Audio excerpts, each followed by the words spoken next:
bukan hanya dari sekarang sudah menjadi tradisi maulidan ini. Namun ada pula yang hanya mentradisikan maulidan itu hanya ikut-ikutan tok. Artinya menjaga tradisi turun-temurun dari mbah saya, dari bapak saya. Tapi mereka tidak tahu kenapa kita mesti maulidan.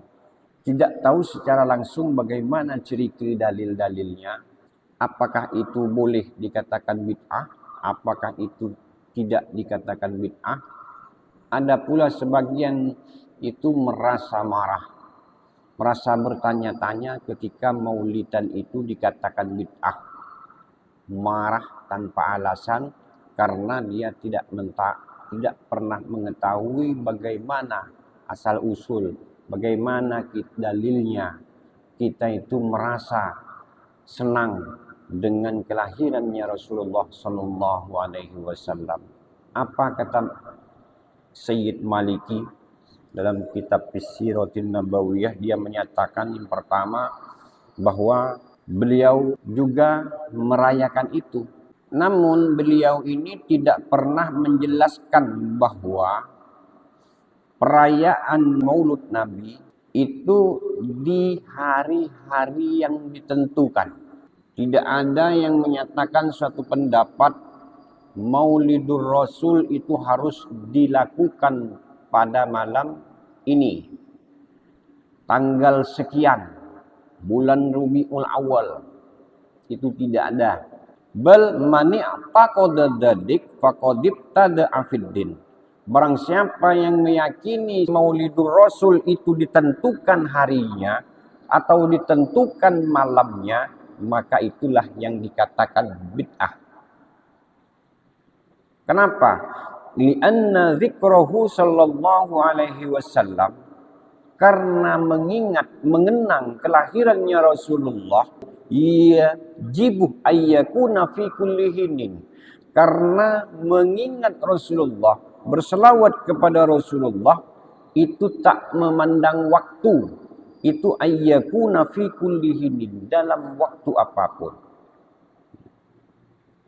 Jadi tidak ada ketentuan bulan ini, tidak ada ketentuan. Namun secara umum karena umat manusia itu masing-masing sibuk, ada masing-masing yang setiap hari, setiap malam bersolawat, ada yang masing-masing bekerja, maka dengan adat istiadat yang ada dari zaman dahulu ketika Rabiul Awal itu sudah pasti mengenang riwayatnya, mengenang kelahirannya Rasulullah Sallallahu Alaihi Wasallam yang dikatakan Maulidur Rasul. Jadi tidak ada menerangkan bahwa masuk bulan Rabiul Awal tanggal 1, tanggal 2, tanggal sekian. Kalau tidak gitu tidak sah maulidnya gitu ya. Kalau seperti demikian itu tidak diperkenankan. Itu yang dikatakan bid'ah. Dan tidak semua bid'ah itu haram. Bid'ah ini adalah perbuatan yang tak pernah dilakukan pada zaman Rasulullah SAW.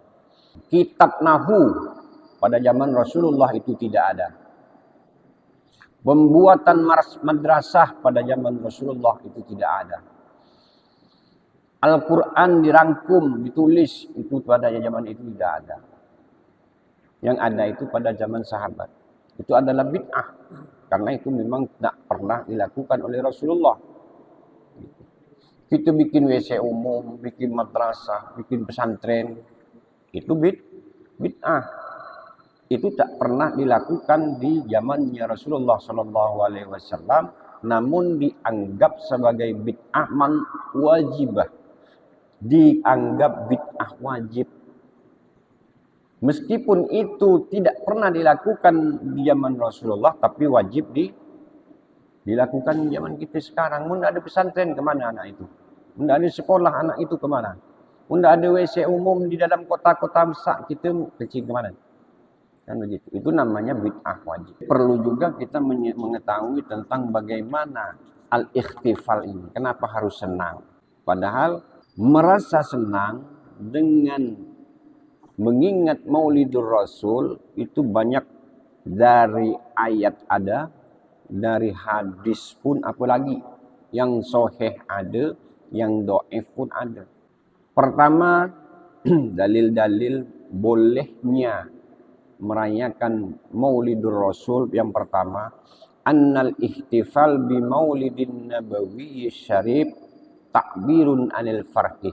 Perayaan Maulidur Rasul itu menunjukkan, menampakkan satu kesenangan dan kebahagiaan kita bil Mustafa sallallahu alaihi wasallam kepada Rasulullah sallallahu alaihi wasallam. Itu dalilnya itu karena senang. Karena rasa cintanya kita kepada Rasulullah mampu kita itu melakukan Maulidur Rasul. Adakah orang itu yang melarang untuk senang? Senang, cinta dengan seseorang, dengan seorang sahabat. Tidak dilarang. Padahal sahabat itu belum tentu baik. Kenapa rasa seperti itu tidak dilarang? Tapi ketika kita menampakkan rasa senang, sukacita, cinta kepada Maulidur Rasul, senang mengenang Maulidur Rasul yang mana Ar-Rasul sallallahu alaihi wasallam itu adalah orang yang terbaik, yang sudah pasti mendapatkan rahmat Allah. Itu senang merayakannya, tapi ada orang yang menyatakan itu adalah perbuatan bid'ah sayyi'ah. Itu masuk akal tidak? Tidak masuk akal. Jangan pakai dalil dulu kita. Kita harus asah otak.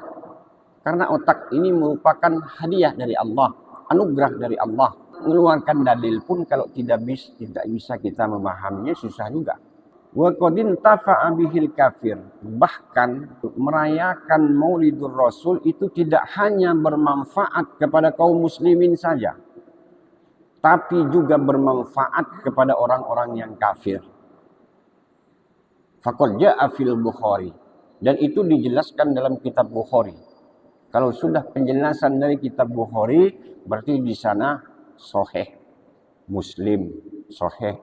Apa beritanya tentang orang kafir yang merasa senang dengan kelahirannya Rasulullah? Yukhaffafu an Abi Lahab kulla yaum isnain. Setiap hari Senin diriwayatkan dalam hadis Bukhari bahwa Nabi Lahab itu siksanya itu diringankan. Sejahatnya Abi Lahab bahkan tertulis dalam Al-Quran, tabbat yada Abi Lahab wa tabb, kata Allah Subhanahu wa taala, celaka engkau wahai Abu Lahab. Dan dia orang kafir yang telah mencaci maki Rasulullah. Tabbat laka ya Muhammad, celakalah engkau Muhammad, kata Abu Lahab. Orang yang sejahat itu preman tidak ada yang seperti itu. Tapi Abu Lahab itu dilakukan. Tabbat laka ya Muhammad, celaka engkau wahai Muhammad. Apakah karena itu saja kau kumpulkan kami ini di sini? Gara-gara Rasulullah itu berkata seperti ini. Seandainya aku katakan bahwa aku mendapatkan wahyu dari Allah Subhanahu wa taala, orang-orang yang baik itu akan masuk surga dan orang-orang yang jahat itu akan masuk kepada neraka. Gara-gara itu marah Abu Lahab. Marahlah Abu Lahab itu. Apa yang dikatakan Abu Lahab? Tabbat laka ya Muhammad, celakalah kau wahai Muhammad. Firman Allah langsung turun. Tabbat yada Abi Lahab wa tab. Orang sejahat Abi Lahab itu saja masih mendapatkan keringanan siksaannya. Gara-gara dia itu merasa senang dengan kelahirannya Rasulullah sallallahu alaihi wasallam.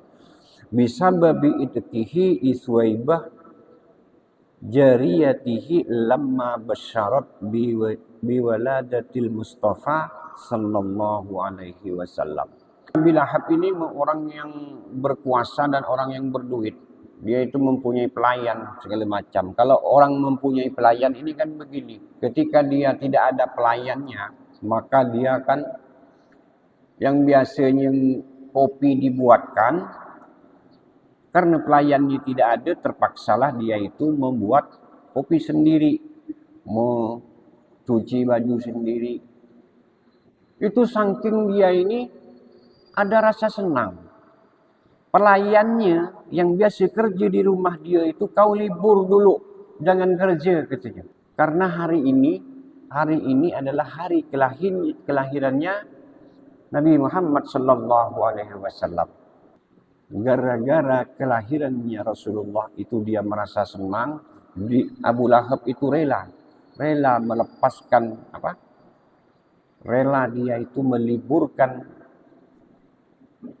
pelayannya karena saking senangnya. Keponakanku lahir, kau libur hari ini, kata dia.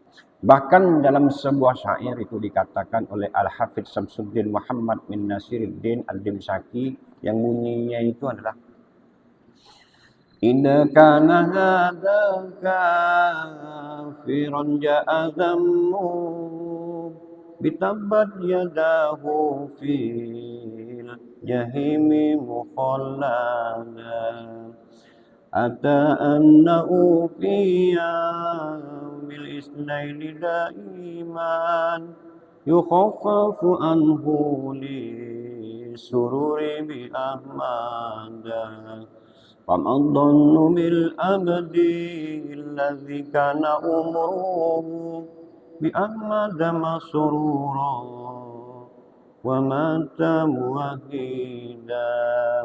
Kalaulah seorang yang kafir sudah pasti disiksa di dalam nerakanya Allah Subhanahu wa taala, itu diringankan azabnya oleh Allah karena dia itu merasa senang dengan kelahirannya Rasulullah sallallahu alaihi wasallam. Senang tuh Abu Lahab itu. Tak mau mengamalkan apa yang diperintahkan oleh Rasulullah. Tak percaya bahwa Rasulullah itu sebagai Rasul, tapi dia itu merasa senang. Karena kesenangannya itulah yang membuat siksaan Abu Lahab ini diringankan oleh Allah Subhanahu wa taala. Famadhannu bil abdil ladzi kana umruhu bi ahmad masrura wa mata muwahhida. Lalu bagaimana dengan orang yang hidupnya bertauhid kepada Allah, la ilaha illallah wa la haula wa la quwata illa billah. La ilaha illallah Muhammadur Rasulullah.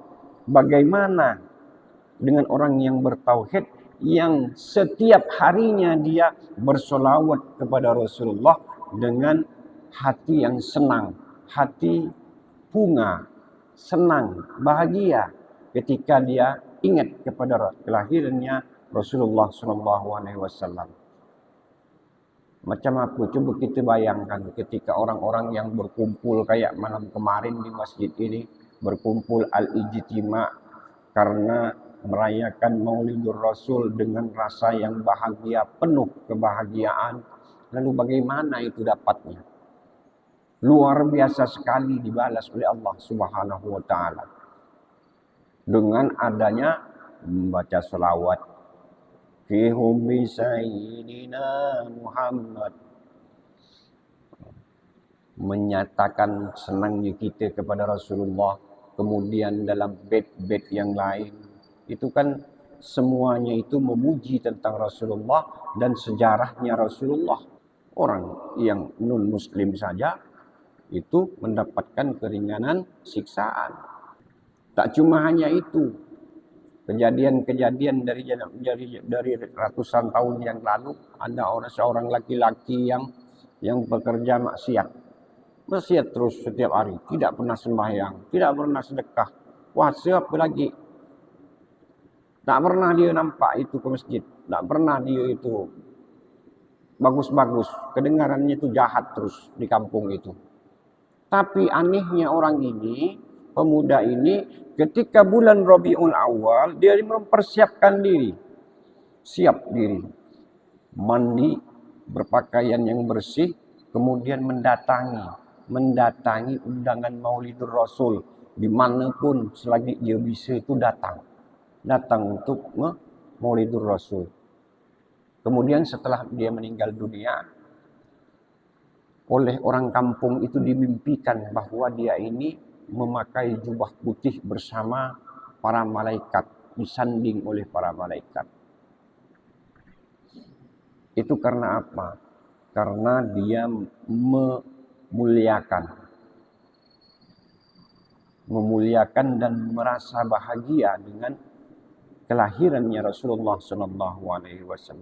Seandainya tidak dilakukan pada bulan Rabiul Awal itu apakah boleh Maulidur Rasul? Kapan saja boleh. Contohnya seminggu sekali kita selawatan. Itu kan artinya kita itu merayakan, merasa senang, mengenang kelahirannya Rasulullah SAW. Hanya orang itu pandai ngomong tok, bid'ah ini tak itu. Ini karena apa? Karena pemuka agama pun tak pernah menjelaskan tentang bagaimana Maulidur Rasul. Maaf ngomong ada juga yang hanya ikut-ikutan. Dan untung saja yang diikuti itu benar. Gitu. Tapi ketika ditanyakan, dia nggak akan bisa menjelaskan. Terutama organisasi seandainya yang tidak menyukai, tidak suka, tidak senang dengan adanya Maulidur Rasul, perayaan Maulid Nabi. Dia tidak akan bisa memberikan pengertian. Yang adanya marah. Mana ada agama itu marah-marah? Tidak terima seandainya. Tapi kalau seandainya dia itu memahami dalil, terus logikanya, berpikirnya seperti apa, dia akan memberikan penjelasan yang baik. Yang kedua, yang menjadi dalil bahwa kita itu boleh merayakan Maulidur Rasul, boleh merayakan, mensyukuri ya. Merayakan ini, kita ini mensyukuri. Jangan anggap perayaan itu dengan minum-minuman, dengan diskotik, dengan... Yang dimaksud perayaan Maulidur Rasul ini yaitu mensyukuri. Dan bentuk syukur kita itu banyak. Hanya dengan berselawat tok.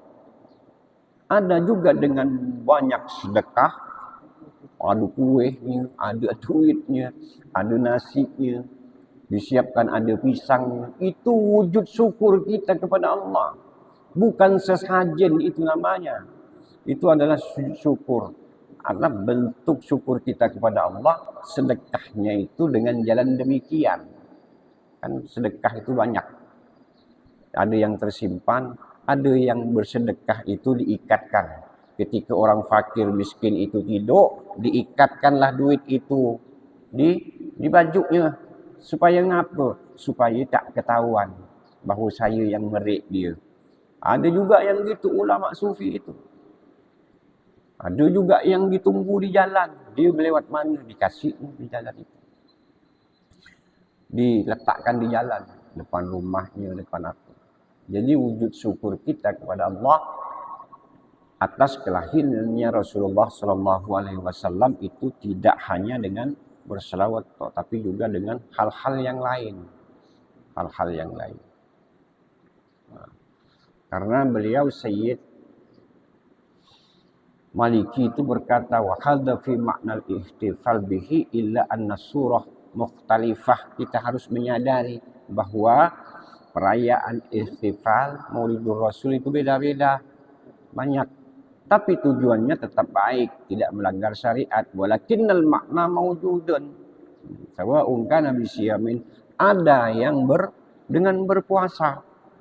Orang mensyukuri, merasa senang dengan adanya, dengan dengan kelahirannya Rasulullah.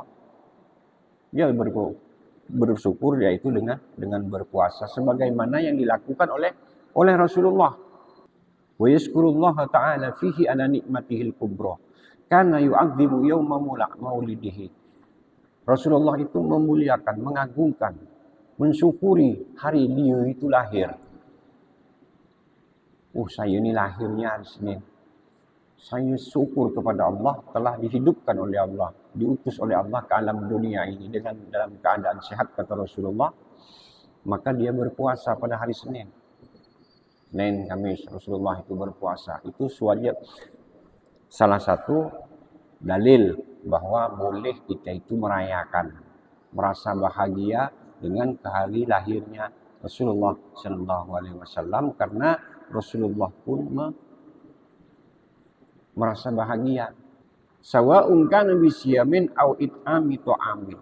Senang kepada Maulidur Rasul yaitu dengan cara it'amut ta'am, yaitu memberikan makanan-makanan semampunya, jangan dipaksakan. Jangan dipaksakan. Saya harus motong sapi Rabiul Awal nanti seperti Raja Milkul Mudaffar. Itu merontokkan uang 11 miliar lebih. Oh, raja yang pertama kali merayakan Maulidur Rasul. 11 miliar lebih untuk merayakan perayaan Maulidur Rasul. Kalau kita sesuai standar, sesuaikan isi dompet. Jangan sampai apa yang kita keluarkan itu menghanguskan rasa senang kita kepada Rasulullah Sallallahu Alaihi Wasallam. Yang seharusnya kita senang karena kita ni tetangga udah maulutan, kita tak punya malu. Wah, itu lain cerita. Angus, bagus sama maulutan sama sekali. Hidup atau datangnya lah. Orang undang datang. Nanti bunyi dalam hati, Allah sibuk di bulan Maulud ni begini. Jangan. Karena tujuannya al-ikhtifal bi Maulidur Rasul, tujuannya merayakan Maulid Nabi itu menampakkan satu kesenangan, bukan merengut-merengut, bukan. Kalau saya ke undangan, kalau udah terasa tak nyaman, balik saya, itu aku. Kan nampak mah orang kadang-kadang. Tak tuan rumahnya, iya kalau sesama undangan, iya kalau tuan rumahnya. Lalu kita makannya pula nanti kacau yang dimakan kita itu. Ya. Lalu apa dalil Al-Qur'annya mana? Tentang yang menjelaskan tentang bolehnya Maulidur Rasul itu seperti apa? Annal farhah sallallahu alaihi wasallam matlubun bi amril Qur'an min qauli. Ada firman Allah Subhanahu wa taala yang boleh kita jadikan hujah, kita boleh jadikan sebagai dalil bahwa Maulidur Rasul itu boleh. Apa bunyinya? Qul bi fadlillahi wa bi rahmatih fabidzalika falyafrahu. Kau katakan wahai Muhammad, dengan anugerah dan rahmatku kata Allah, fabidzalika falyafrahu, maka dengan itu kau wajib berbahagia, senang, merampakkan rasa senang. Fallahu ta'ala amarana an tafraha birrahmah. Artinya Allah itu memerintahkan kita untuk merasa bahagia dengan rahmat Allah Subhanahu wa taala. Adanya nabi, adanya rezeki, adanya semuanya yang baik-baik, rahmat itu rahmat Allah, itu kita harus bahagia. Begitu. Wan Nabi sallallahu alaihi wasallam, lalu bagaimana dengan Rasulullah? Dalam ayat lain dilanjutkan ini, wa ma arsalnaka illa rahmatan lil alamin. Aku tak mengutusmu wahai Muhammad, kata Allah, illa rahmatan lil alamin, kecuali hanya rahmat kepada orang alam semua, alam semesta. Jadi kehadirannya Rasulullah itu rahmat kepada alam semesta. Apakah kita tidak boleh rasa senang? Apakah kita itu dikatakan bid'ah ketika kita itu merasa senang dengan hadirnya Rasulullah?